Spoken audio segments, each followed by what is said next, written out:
reconcile those comments? What it says is we're going to use those definitions. So when we're looking at things like travel time, jury time, what gets thrown into various regular rates and other things, that those will be consistent. And there's been a real bugaboo with differences in the contracts. As to what's going to happen in the future, the current contracts will go their term and obviously don't change. When they are renegotiated, the plan is to be as standardized as possible. Is that going to affect this one particular employee or this one group of employees? We don't know, and we don't know now even if we don't change this ordinance, because when those contracts get renegotiated, there will be some differences. But this is not a specific plan to cut out this kind of overtime or that kind of overtime, other than it does eliminate the double time and a half situations. Well, and I understand that piece, but I mean, again, you have a very declarative phrase in here, and I'm, you know, the examples that I have seen with how FLSA treats law enforcement officers specifically, for example, they can be called out and not compensated for it under FLSA. This says you may not vary from FLSA in overtime scenarios. So, you know, it seems like, you know, I'm no attorney, but I read pretty well. It seems like we have situations where cops can be called out and not be paid for it. We do not have those situations now, because we have not, and under FLSA, especially with police officers, it's a very peculiar set of rules. The normal baseline for any employee is minimum wage. Overtime for public workers is at 40 hours a week. Overtime starts. That is just the minimum level. We're not saying we're going to either of those minimum levels. For police officers, there is an exception for these people who have longer shifts, and fire has a different set of exceptions. And in that scenario, in a small number of states, a long way from Alaska, courts have said, well, if you set a salary schedule based on a 40-hour work week for your police officers, they have 5/8 in those jurisdictions, and they've set a salary. So even if the officer only works 30 hours, he gets paid the full salary for 40 hours, just like we do as exempt employees. And under FLSA, if he worked up to 43 hours, there would be no extra pay for that. That was within the guidelines. But that's because there's a specific negotiated, not only the 5/8 schedule, but a negotiated salary, and the salary is negotiated based on a 40-hour week. So we have 3 steps that do not exist in this municipality. If APDA would want to agree to that, and the administration wanted to agree to that, maybe we'd go to that. I don't think anyone's intending to go that way. Honestly, that's not necessarily the most efficient or most cost-effective schedule for management either. But that's a very peculiar little twist that has happened, and quite frankly, I'm not sure if the Ninth Circuit would follow those jurisdictions in that reasoning.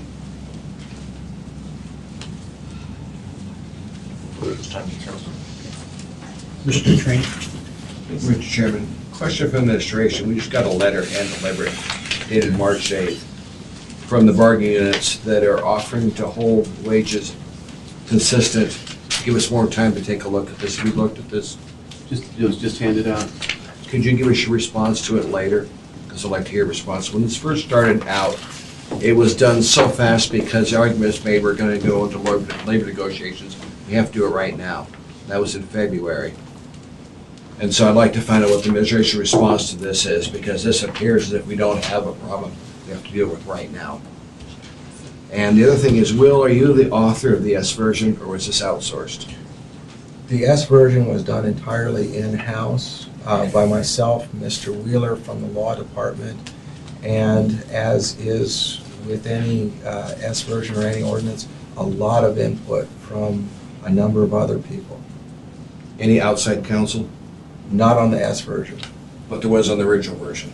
In the original version, outside counsel was brought in actually at my request. We had an individual here in the community that was in the battles in the 1980s and 1990s, has a lot of historical and institutional experience, and he came in to assist on understanding, framing, putting it in a historical context. Yeah, I found the AM from August on that, so I appreciate that.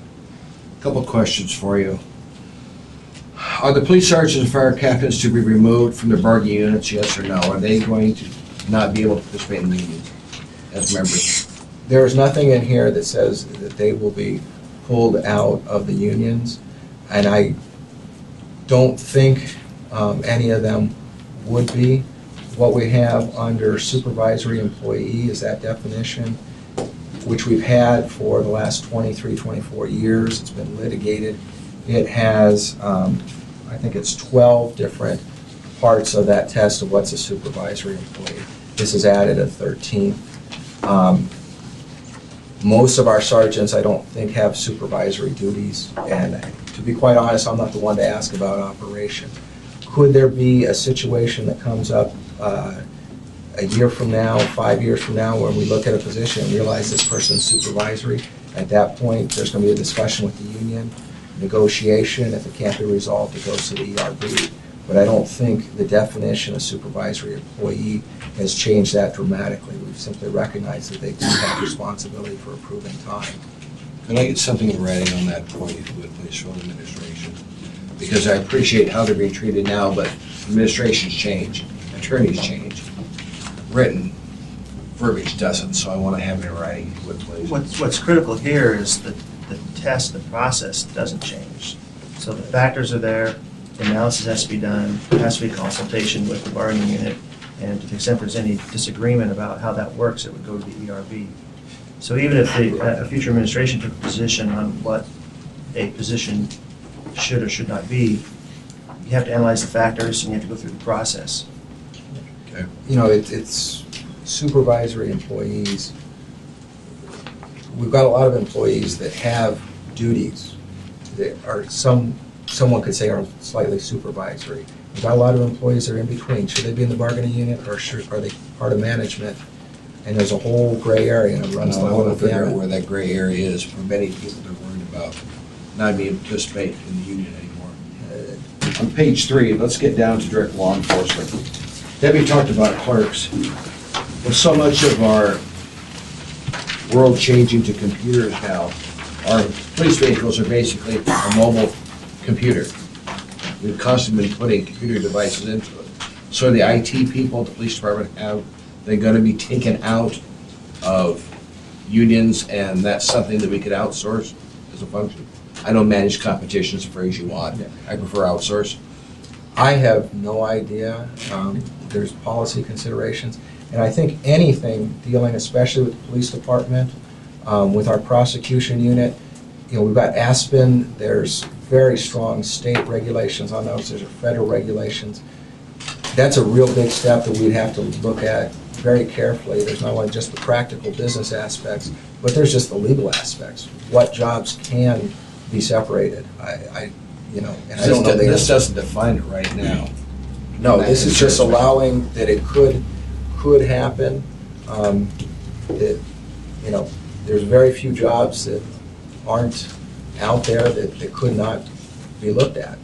And a few have said these absolutely under no circumstances could ever be. So how long would it take you to get managed competition to us? 180 days after? What we've included in the ordinance? ordinance is that we'll bring something to you in 180 days. I know as one person, I'd be a lot happier if I saw a section that was fleshed out on managed competition. Because when we're going to say we're going to outsource something to managed competition, I want it defined what managed competition is, what jobs we're dealing with, and what's the fallback if the company doesn't live up to the managed competition and save us money. Because Right. time after time, I've seen the first year, they'll come in low budget, after that, it just goes right through the roof. And the state doesn't have safeguards put into it, we're going to end up paying more money. In the end, we've hurt more lives than we should have. Yeah, we're well aware of those horror stories that have been brought to our attention, and we certainly want to protect the community from any of those things happening. Thank you. Other questions, Mr. Chairman? Thank you, Mr. Attorney. Mr. Honeman? Some of the areas I had concerns with have definitely have been addressed, but maybe I'll flesh out a little bit more if I could. First of all, in this particular code, and I know there may be another chapter, three, the practice that we have had, and it has been a practice, I don't believe it's in law and code anywhere. A military employee gets called up for a long term, 6 months or a year, where after a certain period of time, they would not be making contributions to their portion of medical benefits or any others, AD&D or whatever. Is there anything in this code, I'm trying to look for it, see, is there anywhere else that would preclude the municipality from continuing that practice? Is this anything here in the change to eliminate that? Absolutely nothing, and it is addressed right now in 330 as far as extended leave, but not on the continuing benefits issue. And, I'd rather not, I understand there may be agreements out on that specific issue and trying to standardize policies, so I really can't elaborate any further, but nothing here prevents the municipality from having a more generous or more lenient leave or benefit programs for those circumstances. And I'm glad you said that, because I wanted to address that under the FLSA language, Mr. Flynn, and kind of open that door there for a question.